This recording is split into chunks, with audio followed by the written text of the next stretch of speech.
कल्लेस रेस्टॉरंटाचे उरिल्ले बांदकाम मोडपाचे कारवायेक शेनवारा सकाळी परत सुरवात जाली।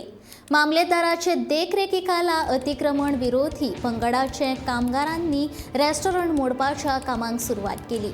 शुक्रारा सर्वोच्च न्यायालयान रेस्टॉरंटाच्या एका भागान स्टे ऑर्डर दिल्ली। अंजुना पुलिसांनी या रेस्टॉरंटाची परत पळोवणी केली। फकत एकूच भागान स्टे ऑर्डर आशिल्ल्यान शेनवारा परत रेस्टॉरंट मोडपाचे काम चालू केल्लें।